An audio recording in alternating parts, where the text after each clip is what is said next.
by voice of the U of S Huskies, Pattison Media, and Husky Fans app, Wray Morrison. Ray, nice to see you again. Another exciting weekend at Griffith Stadium. It's old hat for you at this point.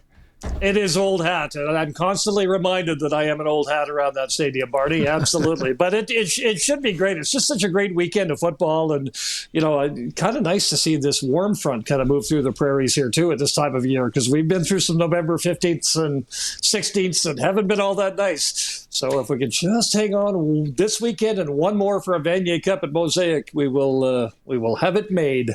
And I'm sure a lot of people, I talked to Mason Ice yesterday, the team really rallying around quarterback Anton Ammonroot and his battle with lymphoma. Oh. And now there's a GoFundMe or out there as well. It's so unfortunate, but strong kid. Now everybody's rooting for him. Oh, absolutely. He's just a terrific young guy. And full disclosure, other than at practice, I don't know him really well. Although a year and a half ago, my bride and I were down at the river taking a walk in the South Saskatchewan, and we ran into Riker Frank and Anton Ammonroot. I was kind of teasing him a little bit, saying, you guys, looks like a nice romantic walk you're out on.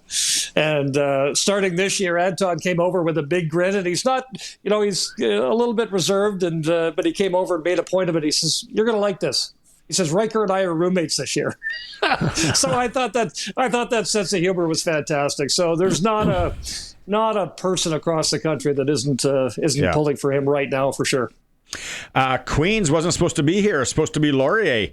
But Queens, Mason talked about it. They've been building for this. They're an experienced bunch. When you watch them, when you're kind of scouting for tomorrow, what do you see?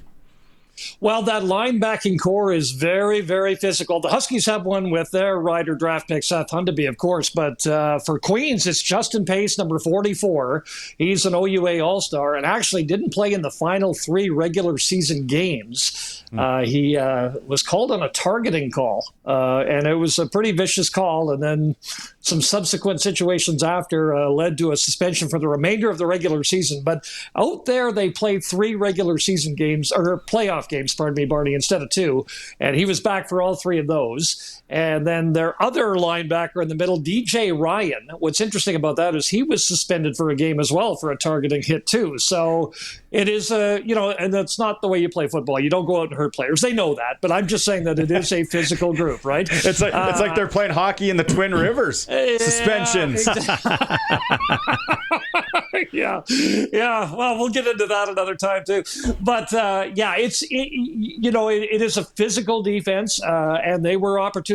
You know what? In the Yates Cup against Laurier, against their quarterback Cal Wither, who had the best pass efficiency in U Sports, the Laurier quarterback, it was 4 interceptions for Queens in their Yates Cup win. So.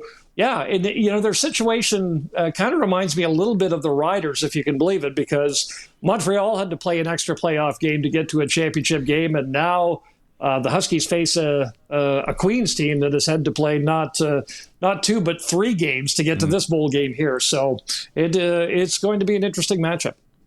So how, obviously not an odd place for the Huskies to be with all the success they've had over the years. How's the team feeling? Are they confident? Are they well prepared? Obviously, the nice weather, like you said, makes it a lot easier to get prepared. Do they appear to be buttoned down? Yeah, great question. Yeah, of course, Scott led this team to back-to-back Vanier Cup appearances in 21 and 22. And there's a few players like Charlie Parks on defense. I was talking to him about our trip to Antigonish. It seems like so long ago now because it was 3 years ago, but there are those handful of players, those 50-year guys that have been around, right?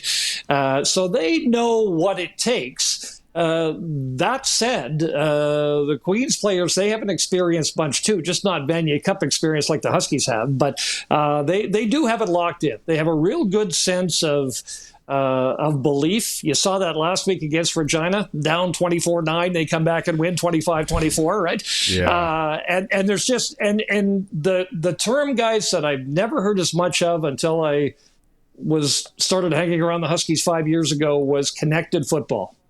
So they get a big play on special teams. That leads to a touchdown last week and then come from behind win.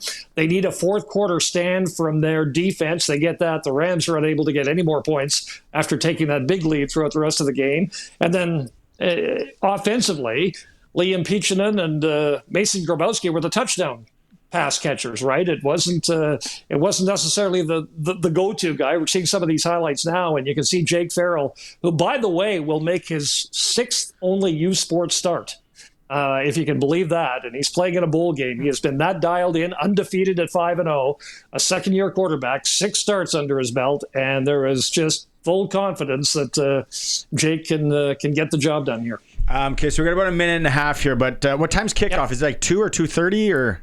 It's gone back and forth in true U Sports style.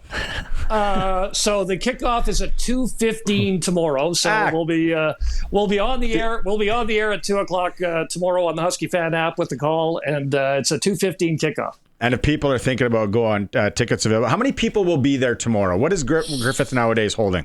Well, it would hold probably about 5,000 fans. It is going to be a nice day. There's been lots of discussion about it. So, but Marty, you've been in the stadium when there's been 75 or 800. I think we had 9,500 out in that 5,000 seat stadium for that game against UBC, the welcome week game this week. So with the weather so nice, should be a good crowd, and a little Saskatchewan contingency would certainly help that Vanier Cup game a week and a bit from now at Mosaic as well. Okay, give us, for sure. Give us 40 seconds on what you think's happening in the Grey Cup. I'm really interested to see what Corey Mace dials up defensively against Alexander, and a guy that, again, has had to play an extra playoff game compared to the Riders, right? And to see if they can make him do things he either because of injury can't do or doesn't want to do.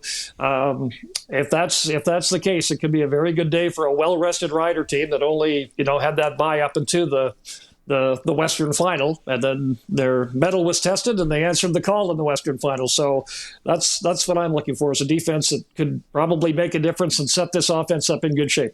Were you at the game in '89 when Ridgeway kicked?